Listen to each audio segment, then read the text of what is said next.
My wife laughed and said, "You'll never leave me. Even if you do, I will make you life hell in court." I just smiled. That night, I emptied my accounts, booked a one-way ticket, and vanished. 48 hours later, she was crying at the airport security desk. I'm a 38-year-old guy. For the last 10 years, I've been married to Victoria. To everyone else, we were the perfect couple. We had a beautiful home, good jobs, the whole 9 yards. But behind closed doors, it was a different story. Victoria had a cruel streak, a special kind of casual cruelty that she reserved just for me.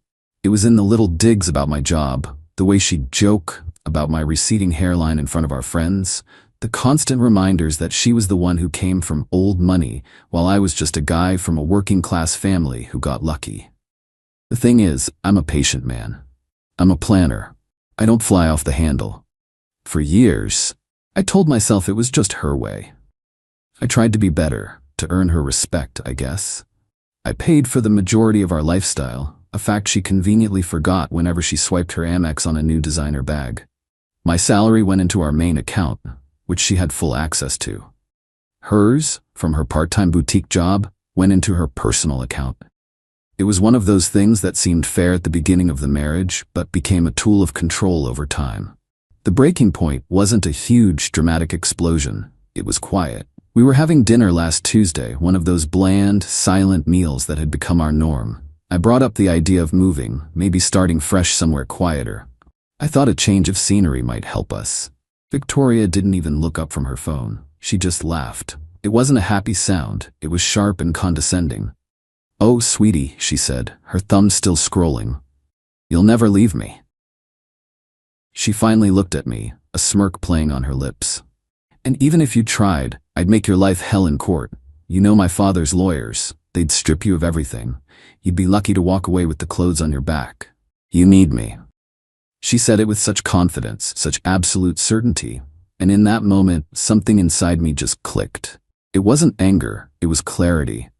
She didn't see me as a partner. She saw me as an asset, a possession. I just smiled back, a genuine, calm smile. "You might be right," I said. That night, while she slept soundly, convinced of her power, I executed a plan that had been forming in the back of my mind for nearly 2 years. I'm a meticulous person by nature. It's what makes me good at my job in logistics. I logged into my personal investment accounts, the ones I'd had since before we met, the ones my grandfather left me, which she always dismissed as your little hobby. I liquidated a significant portion. I then logged into our primary account and transferred only the money I had deposited from my last 3 paychecks, not a penny more, not a penny less.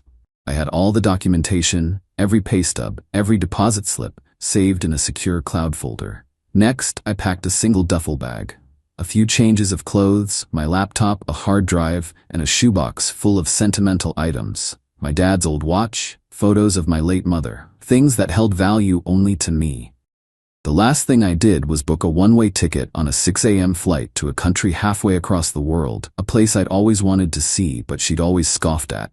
"Too rustic," she'd say. "Nowhere to shop." I left my car keys on the counter, next to my wedding ring. I didn't leave a note. Her words from dinner were all the explanation that was needed. I walked out of that house, the one I'd poured my sweat and savings into, and didn't look back. I took a rideshare to the airport. I've been in this new country for just under 48 hours. The air smells different here, spicier. The constant weight on my chest is gone. I feel light. This morning I got a string of frantic emails. My phone is off, but my laptop isn't. The first few were from her, angry texts forwarded to my email. "Where are you? Why is the account empty? Call me now." Then came one from my now ex-boss. Apparently, Victoria had called my office, screaming that I had stolen from her and run off, demanding they give her my location. HR got involved. It was a mess. But the cherry on top was an email from an old college buddy, Kyle, who I'd given a heads up to. He works airport security, and I'd asked him to keep an eye out. The subject line was just, "Dude, you are in deep." He said Victoria had shown up at the international terminal, demanding they track my flight. She was hysterical, crying, telling the security desk that I was mentally unstable and had run off with all her money. She told them I had cleaned out their life savings and that she was worried for my safety. A classic play from her book, paint me as the villain, herself as the victim. Kyle said she was causing such a scene, they had to call the airport police to escort her away. He saw her crying, but they weren't the tears of a worried wife. They were the tears of a queen who had just been checkmated. He said she kept screaming, "He can't just leave. I won't let him." And reading that, sitting in a small cafe, sipping a coffee I can actually afford, I just smiled. She was right. I wouldn't just leave, I would vanish. And this is just the beginning. Update 1 idea for how I'm handling this. I don't even know anymore. I just know I sleep through the night for the first time in years. It's been a couple of months, and the initial chaos has settled into a slow, grinding war of attrition. The first few weeks were a storm of emails and voicemails forwarded by a friend. I don't block her. I save everything. It's all evidence. Victoria's tone has shifted. Her emails are something else. Email 1. This little stunt of yours is over. I've spoken to Daddy's lawyer, Walter. He said what you did is illegal. You abandoned the marital home. You stole marital assets. You have 24 hours to transfer everything back and book a flight home. We can talk about this like adults, but you have put me through hell, and there will be consequences. She actually used the word stunt. The bit about marital assets is cute. My inheritance is legally protected, and I only took my own documented income. I didn't touch a cent of her money or anything that was jointly purchased. My lawyer, Judith, a sharp woman I consulted online months before leaving, confirmed I was on solid ground. I didn't reply. Email 2 from her father a few weeks ago.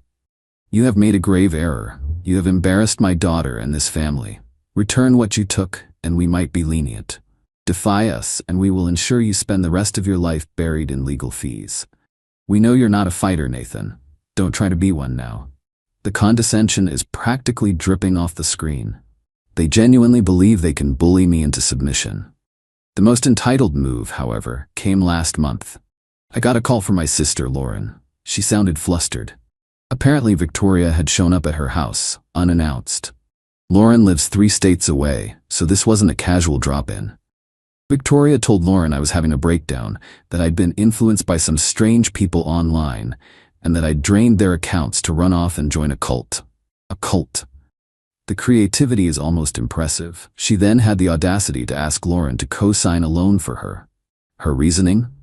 Since Nathan has taken all our liquid assets, I can't afford the mortgage payments. It's the least you can do as his sister. It's for his own good. My sister, bless her, saw right through it and told her she wouldn't get involved. Victoria's mask slipped and she hissed, "Fine. But when he comes crawling back, broke and pathetic, remember that you did nothing to help." She's not trying to get me back. She's trying to secure the lifestyle I paid for. Meanwhile, I've been busy. Judith officially filed for divorce on my behalf a month ago, citing irreconcilable differences. The petition was delivered to Victoria. Judith also sent a cease and desist letter to her father. The real kicker is the house. I bought it before we were married. The down payment was entirely from premarital savings. While she's on the deed now, a decision she pushed for hard, I have every document proving the source of the funds, and every mortgage payment for years came from my sole account. So, included in the filing was a motion to sell the marital home. She can't afford it without me.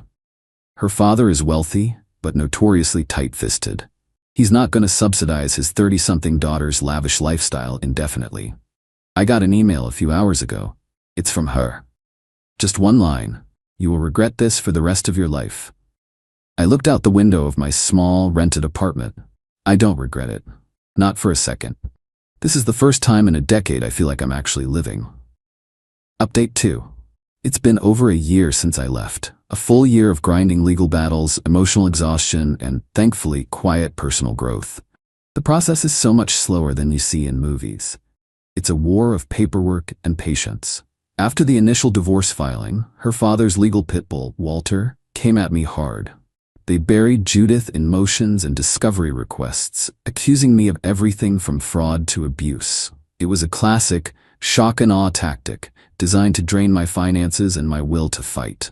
It was stressful, not gonna lie. There were weeks I'd wake up to a dozen emails from Judith needing responses, and the legal bills were terrifying. For a moment I almost buckled, but Judith kept reminding me, This is what they do. It's a performance. We just need to stick to the facts. Victoria's personal tactics got dirtier and, frankly, more pathetic over time. The smear campaign 2.0. She went full scorched earth. I found out through an old colleague that she'd been telling people I had a severe gambling problem and had drained our accounts to pay off debts before fleeing. This story had more legs than the cult one. It hurt. It's a lonely feeling. Knowing people you've known for years are choosing a dramatic lie over the quiet man they knew.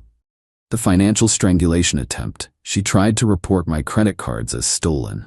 That was a headache, but easily sorted. Her most insidious move, though, was calling my elderly father. She told him, with fake tears, that the stress of my abandonment had caused her immense health problems. She hinted, not so subtly, that she was experiencing symptoms frighteningly similar to what my mom went through before she passed away from cancer. Weaponizing my mother's death, that was the point of no return. It erased any lingering shred of doubt. It was the act of a true monster. The house saga. The fight over the house has been the central drama. The court approved the sale about 10 months ago, but Victoria has fought it every step of the way. She couldn't make the payments, so the house was deteriorating, but she refused to let it go. Her sabotage was more cunning than just leaving sprinklers on.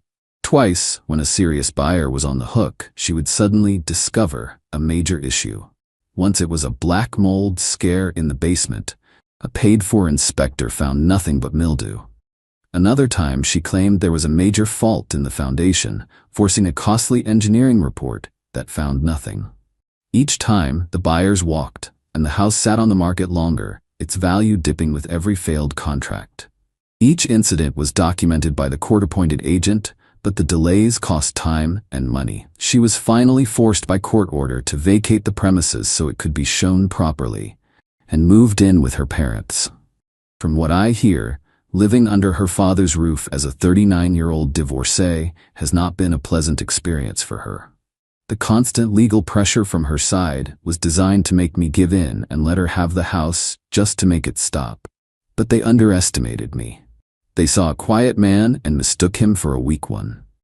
I just kept my head down, worked with Judith, and let their own actions build the case against them. This wasn't about winning an argument anymore.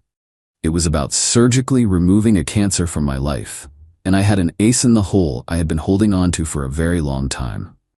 Final update, it's over.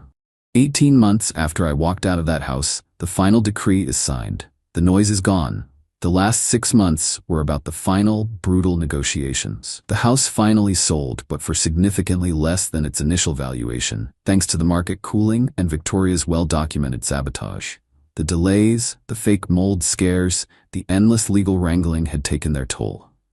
In the final division of assets, the judge was not amused by her behavior.